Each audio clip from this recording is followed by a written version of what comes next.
Buenos días, profesor Julio. Buenos días. ¿Cómo se encuentra hoy?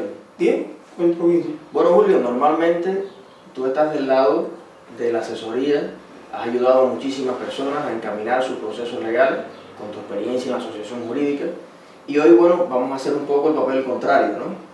O sea, vas a hacer una especie de autodefensa, Sí. con una situación de las tantas que tal vez tú has visto, pero que esta vez te toca personalmente. ¿De qué se trata la situación? Bueno, más bien yo diría que se trata de una denuncia pública que hemos decidido hacer mi esposa y yo, dada la prolongada situación en que ella se encuentra en prisión provisional, producto de un cúmulo de violaciones que se han cometido contra ella, y se mantiene allí esa situación encerrada injustamente en el establecimiento penitenciario sin solución legal ninguna. ¿Y qué tiempo lleva interna?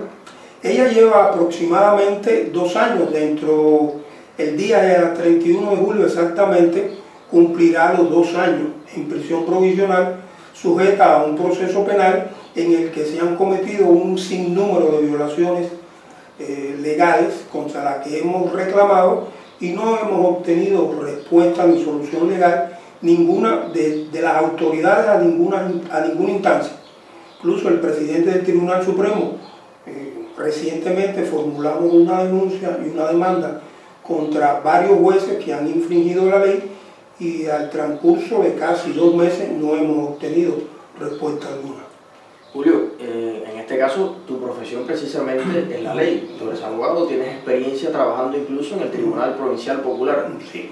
De acuerdo a la ley, ¿es legal mantener en prisión a una persona aproximadamente por 2 años sin hacer el debido proceso? No. Es totalmente ilegal la permanencia de una persona sujeta a un proceso penal por más de 6 meses, o sea, 160 días. El artículo 107 de la Ley de Procedimiento Penal establece que el límite máximo para la tramitación de un proceso penal por una presunta infracción penal contra una persona sujeta a la medida cautelar de prisión provisional, el límite máximo son 6 meses.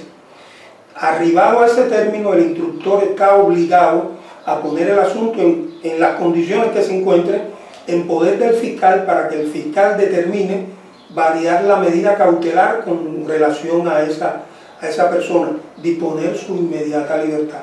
El Pacto Internacional de Derechos Civiles y Políticos, en el artículo 9, establece, apartado 3, que una persona sujeta a un proceso penal, presa o detenida por una presunta infracción penal, debe ser llevada ante un juez sin demora, para que el juez determine su situación procesal y sea juzgada conforme a la ley, o si no hay elementos para ser juzgada, sea puesta en inmediata libertad. Todo esto hemos solicitado, lo hemos reclamado. Incluso yo formulé una denuncia ante la Comisión de Asuntos Constitucionales y Jurídicos de la Asamblea Nacional del Poder Popular y directamente al presidente, a Esteban Lazo.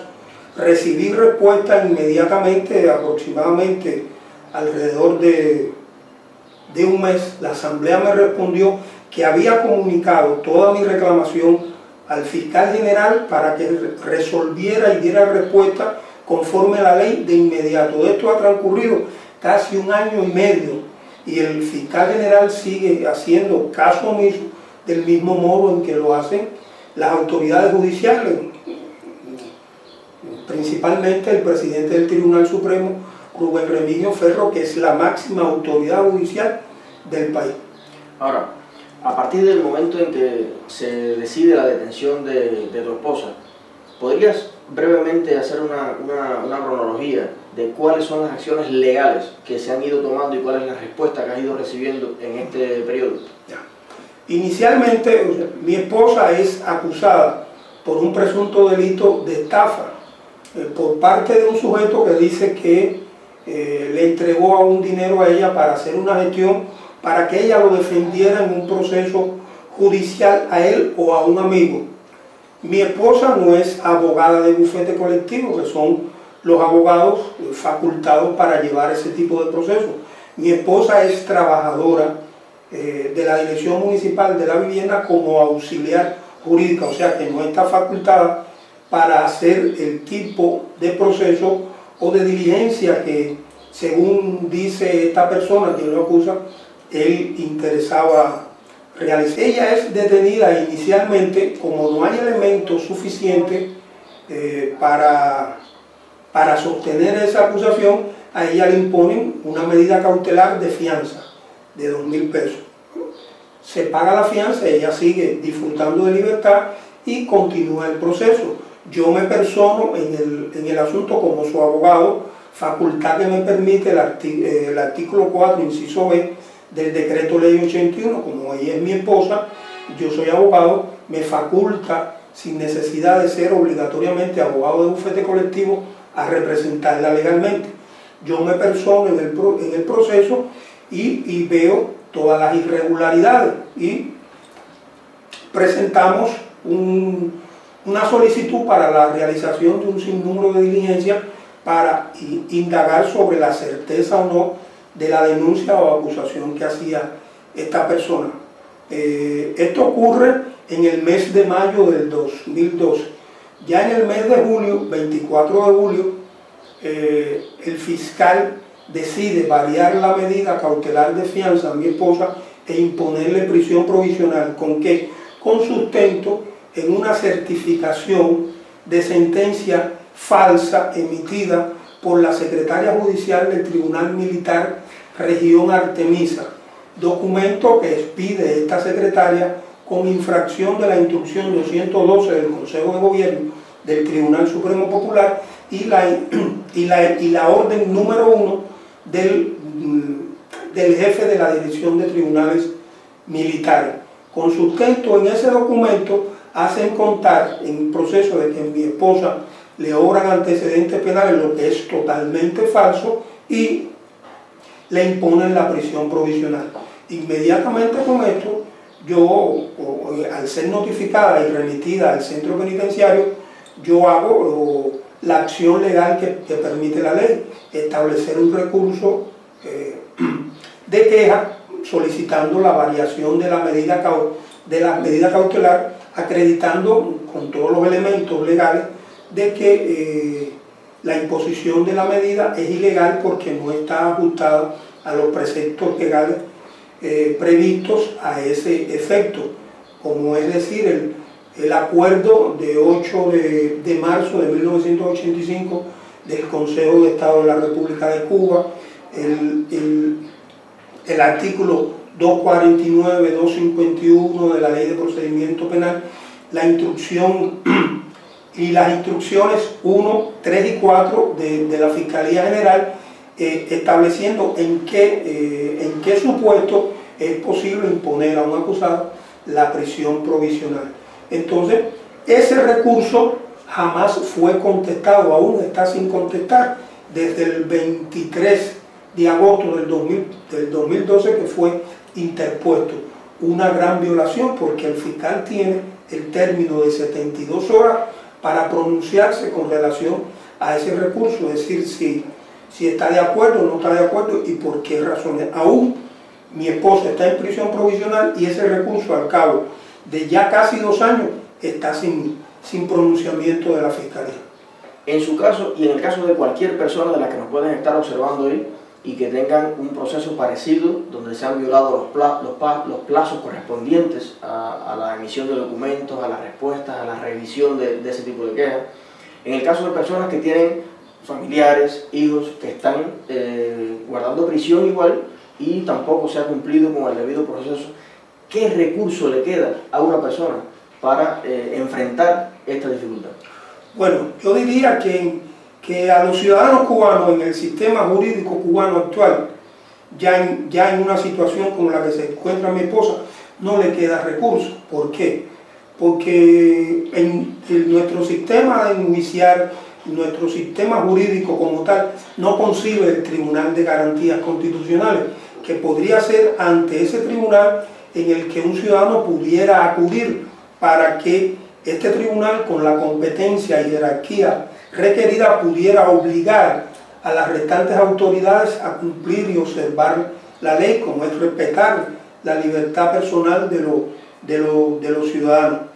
Nosotros hemos agotado incluso mediante el procedimiento que establece la ley en el artículo 467 de la Ley de Procedimiento Penal, el habeas corpus. Hemos interpuesto varios habeas corpus y el tribunal siempre, aunque reconoce que hay violaciones, rechaza el procedimiento de habeas corpus diciendo que eso debe ser resuelto por el tribunal ordinario que tenga conocimiento de la causa. Pero es que el expediente ya ha llegado al tribunal, que hizo su entrada en el Tribunal Provincial el 12 de diciembre del 2013, se han cometido ilegalidades. Incluso el tribunal ha pretendido legitimar todas las ilegalidades que se han cometido durante la fase de instrucción. Ha pretendido obviar las falsificaciones, las violaciones cometidas por la Fiscalía. Incluso el propio tribunal ha dictado documentos falsos,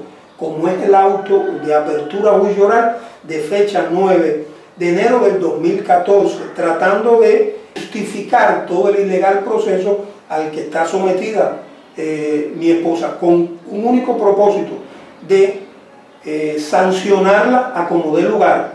O sea, porque imponiéndole una sanción lograrían justificar todo el indebido proceso que han hecho y que siguen haciendo contra ella. En este preciso momento, el proceso se encuentra, ¿cómo decir?, estancado. ¿Por qué estancado? Porque yo he presentado o he promovido una demanda ante la Sala de lo Civil del Tribunal Provincial, del Tribunal Supremo Popular, contra los jueces que han tenido esta actuación discordante con la ley y que a nuestro modo de ver han cometido evidentemente un delito de prevaricación. Y entonces ellos a esta altura están tratando de sustraerme a mí como abogado del proceso e imponerle a mi esposa un abogado de oficio, para que el abogado de oficio también entre en la componente del tribunal y ayude a justificar toda la ilegalidad y el indebido proceso que se sigue contra mi esposa. Me llama la atención, tú eres un abogado de los pocos, por desgracia, en el país que ha decidido ser abogado con dignidad. Y ustedes han creado una asociación independiente donde muchísimas personas de todas las provincias de Cuba se han beneficiado de las asesorías que ustedes le han dado precisamente para lograr de alguna manera solventar situaciones como esta que tú nos estás explicando y que no suceden solamente en La Habana, ni en tu caso, sino que pasa en Guantánamo, bueno, en todo el país. ¿Qué tanto crees que tenga que ver esta actitud que tú has asumido como abogado independiente con este proceso que se ha llevado a cabo con tu esposa? A mi modo de ver, nosotros hemos analizado, mi esposa y yo, incluso otros abogados con los que tengo relación, propiamente la asociación jurídica y de bufete colectivo, que no pertenecen a la asociación jurídica, y hemos concluido que el propósito es dañarnos a toda costa. Por esa misma razón, porque hemos tomado la decisión de desempeñar nuestra carrera como requiere el momento, como requieren los ciudadanos, como requieren las propias transformaciones que está tomando o que se están llevando a cabo en la sociedad cubana actual, el estado de ilegalidad que vive el país, que hay que enfrentarlo de alguna manera, el estado de impunidad de que gozan las autoridades judiciales y estatales que no respetan ley alguna. A nuestro modo de ver es una venganza, una vendetta, fundamentalmente ya no tanto contra mi esposa, sino contra mí, que ellos me consideran la cabeza pensante y que mi esposa actúa en base a mis opiniones y criterios e indicaciones. Y entonces, pero ella, como es la voz más débil, es la que está sufriendo todo este horror y toda la furia que ellos han desencadenado contra nosotros. Esto es un mensaje que han estado mandando no solamente con los abogados independientes, sino con los blogueros, con una serie de activistas y con todo el que intenta en Cuba pronunciarse y alzar la voz para, de alguna manera, o denunciar o tratar de resolver algunos de estos abusos que tanto en lo legal como en lo social, como en lo político, como en la situación de los derechos, comete el Estado todos los días.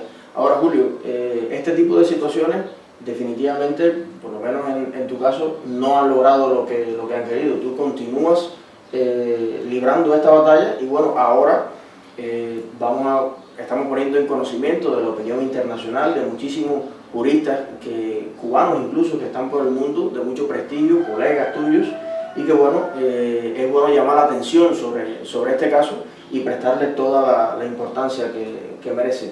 ¿Qué sientes en este momento? Inicialmente, o sea, sentía una cierta decepción, bueno, decepción que se ha ido transformando en un espíritu de confianza en el futuro, de creencia en que la legalidad se va a imponer en algún momento, que va a llegar un Estado de Derecho a imperar en Cuba, que las autoridades van a ser los principales cumplidores de la legalidad para servir de ejemplo a los ciudadanos, y que de no lograrse ese Estado de Derecho en el país, en la nación, que el ciudadano pueda sentirse confiado de acudir ante una autoridad y de que si tiene la razón le asiste, le va a ser otorgada por esa autoridad, la sociedad cubana no va a avanzar, hagan los cambios que se hagan. Yo soy del criterio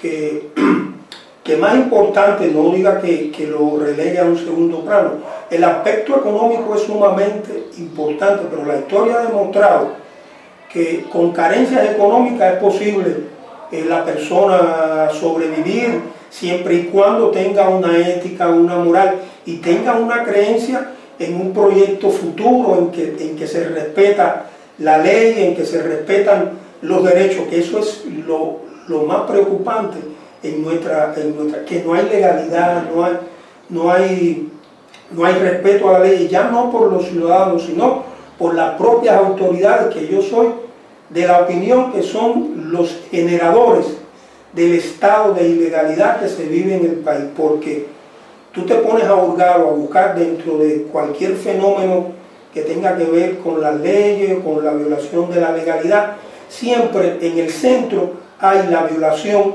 por parte de un funcionario de la ley. Incluso se puede decir que nuestras leyes no sean lo más avanzadas desde el punto de vista doctrinal, que no estén a nivel de los que avanzan en el mundo a la cabeza del respeto a los derechos, pero si estas leyes, esas mismas, con dificultades, con lagunas, se respetaran por las autoridades a 100% a cabalidad, esto diera un cambio sustancial, incluso desde el punto de vista ético, espiritual y de confianza de los ciudadanos en las autoridades, en quienes gobiernan. Recientemente comparecían en el periodo, en esta sección de la Asamblea Nacional, el presidente del Tribunal Supremo, el fiscal general, que hablaban y que incluso daba la impresión de ni que ellos mismos creían lo que estaban diciendo, que en todos los procesos judiciales que eran llevados a los tribunales, que eran instruidas, se respetaba el debido proceso. Pero yo pienso que, yo decía, es bueno que ellos explicaran a los delegados qué cosa es el debido proceso para que los delegados pudieran sacar sus propias conclusiones, y que estoy seguro que iban a concluir lo que ustedes dicen no es cierto. No, los procesos judiciales en el país no se ajustan a los principios y normas del debido proceso. En este tema hay dos cosas que yo quisiera puntualizar. Lo primero es que yo he conocido vecinos, amigos, colegas que han pasado por situaciones parecidas, largos periodos en prisión sin que se le haga juicio y demás. Incluso tengo un amigo que por salida ilegal estuvo casi 3 años, o sea, sin que se cumpliera este juicio, y al final salió suelto. Y bueno, nadie le retribuye debidamente todo ese daño, no solamente por la privación de libertad, sino también el daño moral que se realiza a las personas. Pero no sé si coincides conmigo, Julio, en que lo que no puede pasar es que la gente se resigne, y es que la gente se canse y abandone la pelea, y que esa persona que está allí en una situación de indefensión, en una situación de vulnerabilidad de sus derechos, a fin de cuentas haya que resignarse, que bueno, sea ese Estado que está violando sus derechos el que decida cuándo debe ponerse en libertad o cuándo debe cumplirse los pasos necesarios para que sea sancionado. Porque creo que el mensaje de lo que hemos hablado aquí no es el centro del asunto demostrar o no incluso la inocencia, en este caso de tu esposo, o de cualquier persona que esté en esa situación. Tú pudieras alegar mucho para eso, pero el objetivo del asunto es que se cumpla el marco correcto para que ellos muestren sus argumentos y bueno, la defensa y la acusada pueda proceder. ¿Qué le aconsejarías a las personas que están en una situación parecida? En esto influye, pienso que, como decía Martí con toda razón, ser culto es el único modo de ser libre. ¿Qué ocurre? Que el desconocimiento de la ley en nuestro país es casi absoluto. Digo casi absoluto para no ser totalitario. Incluso funcionarios dedicados a esa actividad desconocen casi en gran medida la ley.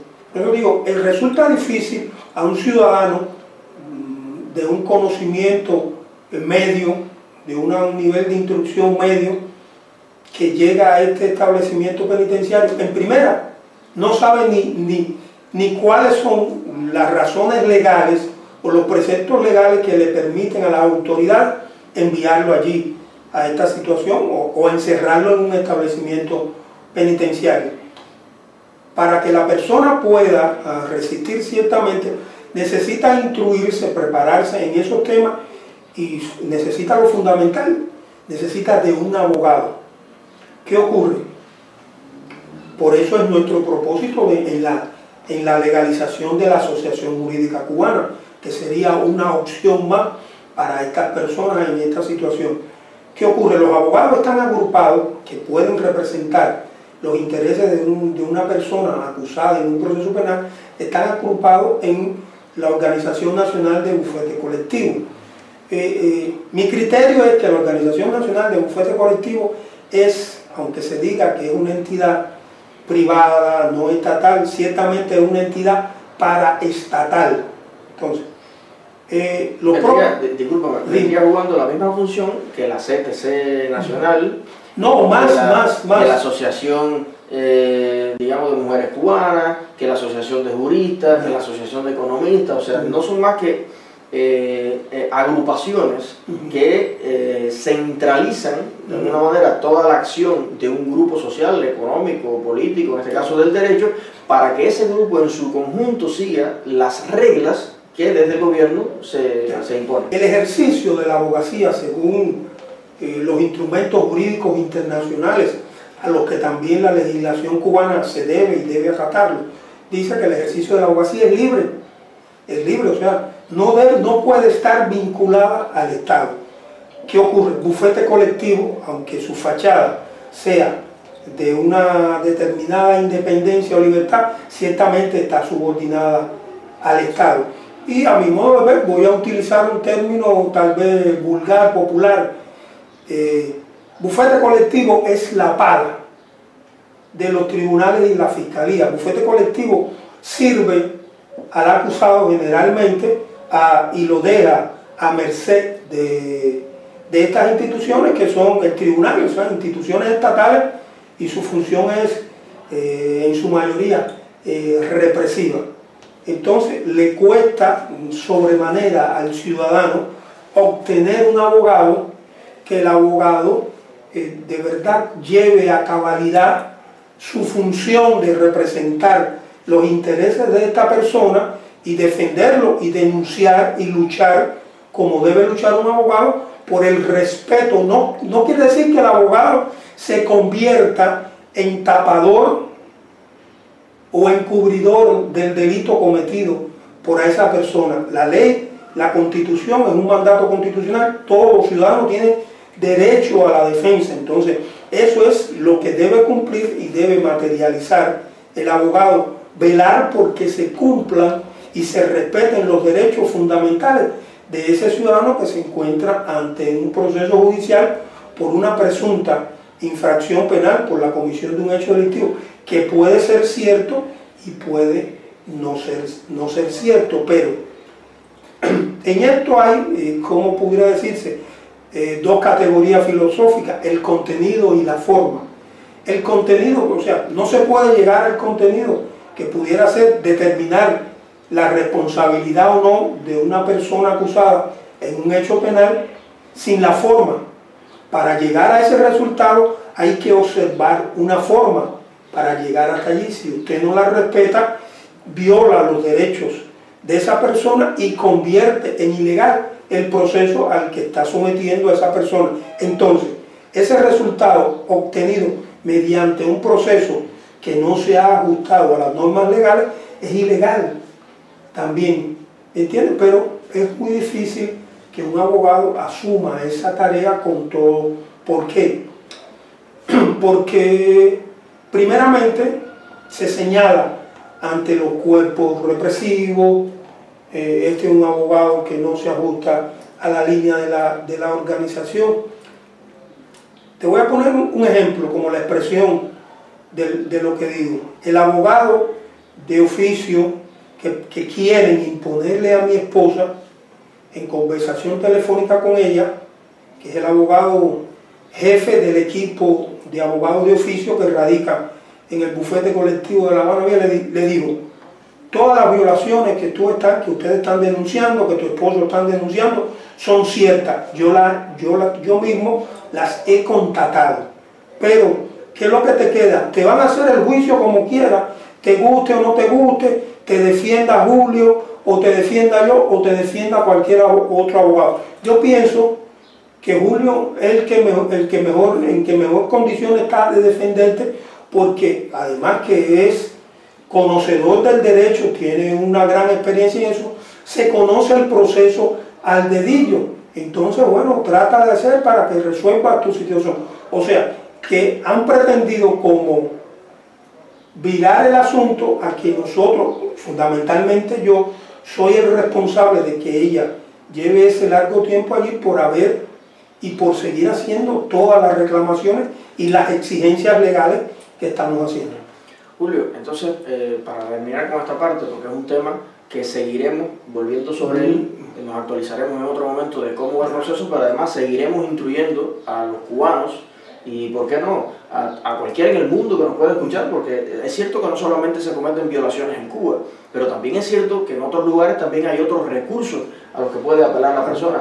Pudiéramos hablar aquí de la prensa, pudiéramos hablar aquí del internet, incluso donde muchos casos importantes en el mundo no solo se han descubierto, sino que se han procesado y se han resuelto gracias a la publicación de esos casos y a la fuerza de la opinión internacional, porque eso sí es algo de lo que normalmente los gobiernos, y más los gobiernos totalitarios, se cuidan porque guardan una fachada, más que todo de lo que pasa al interior del país.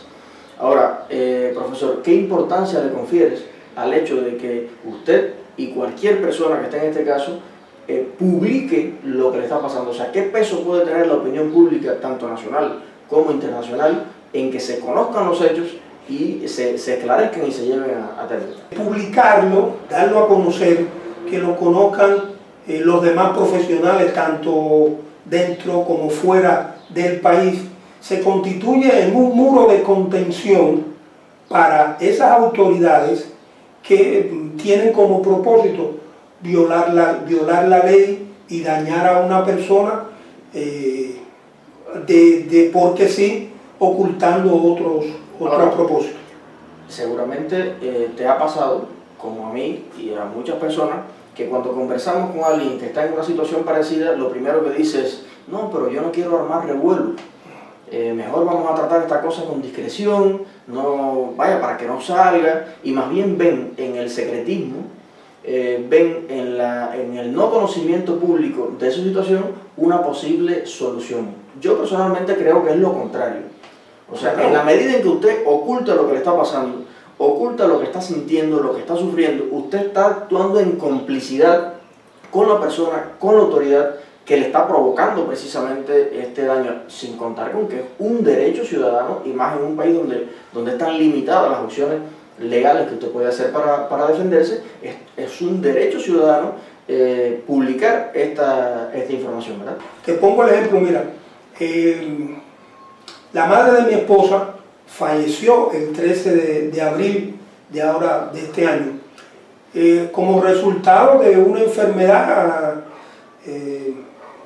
neoplasia en la vesícula, que ya estaba avanzada, lo que se dice comúnmente cáncer de vesícula.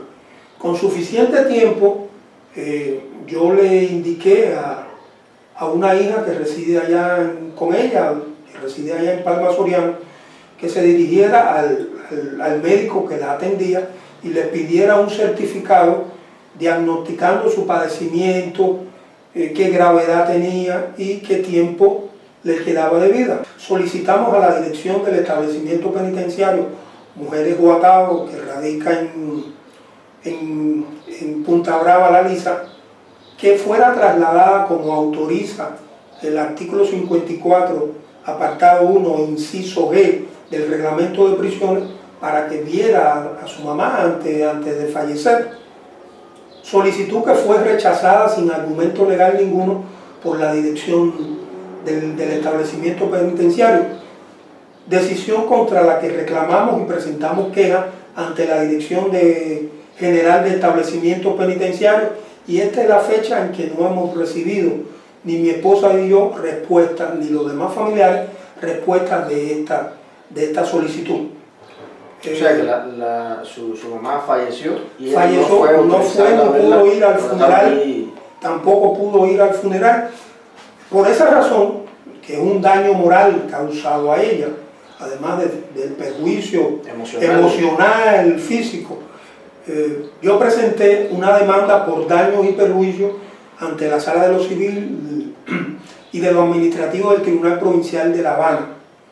Demanda que le correspondió el número Civil 172 del 2014, donde presentamos todos estos argumentos, toda la copia de las solicitudes y de la violación cometida por las autoridades carcelarias. Entonces, el tribunal, luego de una cierta demora en la solución del asunto, rechazó la demanda alegando de que no habíamos hecho las reclamaciones pertinentes ante las autoridades competentes, cosa que es incierta porque se ha demostrado o fue avalada la demanda con todos los documentos y las reclamaciones presentadas a las más altas instancias de las autoridades carcelarias, y todavía no hemos recibido respuesta. Profesor, me llama la atención eso que usted me cuenta y me da mucho dolor y tristeza también, porque incluso hace poco yo estaba escuchando al presidente del Parlamento cubano haciendo alusión a los agentes cubanos detenidos en Estados Unidos, donde ponían el ejemplo de un caso muy parecido, que bueno, a él o a algún familiar no se le había permitido viajar cuando se produjo la muerte de alguien muy cercano, ¿no? Quiere decir que se reclama a nivel internacional esa situación con los agentes, pero incluso dentro de Cuba se les deniega el mismo derecho a muchas personas, ¿verdad? Claro que generalmente no se permite, no se traslada a los internos a ver a un familiar gravemente enfermo o al funeral de ese familiar. Eso aconteció con mi esposa sin fundamento de derecho ni de hecho ninguno. Incluso en nuestra demanda yo ponía como comparación que el caso de René, que uno de los 5, el primero de los que fue liberado, hallándose en territorio norteamericano, falleció o antes de fallecer. Su hermano, que era también abogado, estaba aquejado de una enfermedad similar, de cáncer, y se le permitió viajar para que viniera a ver a su hermano por última vez, que se sabía que ya le quedaba poco de vida. Eso no se ha respetado incluso, que es una cuestión elemental de humanidad, que mi esposa no es ni peligrosa, ni espía, y entonces no se le permitió.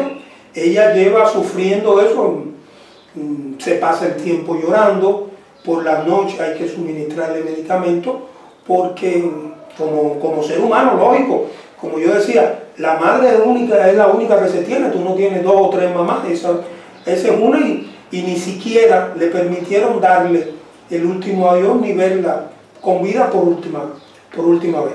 Julio, ¿qué último mensaje tienes para las personas que te van a escuchar y que van a conocer a través de este programa, de este caso que estamos denunciando, y que no es más que la punta del iceberg del desorden jurídico que existe en todo el esquema de la ley en Cuba. Bueno, el mensaje que pretendo mandarle o enviarle a los ciudadanos cubanos, los que se encuentren en el exterior, es que ante una situación de este tipo no vacilen en denunciarla, en ponerla en conocimiento de la opinión pública. Pienso que actuando de esa manera van a contribuir a que se logre el estado de legalidad que tanto reclama el ciudadano cubano en nuestro país. Bueno, Julio, muchísimas gracias por confiarnos la misión de que esta situación se conozca, y bueno, estamos a tu disposición para seguir actualizando al público sobre cómo va el proceso. Decir algo más, que bueno, que pensamos continuar, darle seguimiento a esta denuncia para poner en conocimiento de esta misma manera de la opinión pública internacional los posteriores acontecimientos que puedan producirse o las posteriores ilegalidades que puedan producirse con relación a mi esposa. Bueno, muchísimas gracias. Bien. Agradecido. Esperamos que ya el problema se haya resuelto en la próxima. Ojalá. Somos más los cubanos, los que resisten, más los que aguantan con el poder en las manos, manos que no se levantan todavía, más los que tienen que hacer más con menos, más los que si sueltan el freno acabarán con la vía. Más poesía, más maestría, y aunque nos censuren más, menos en ti confían, y aunque haya más hipocresía, más la combatimos. Somos más los que quedan, los que nunca nos fuimos.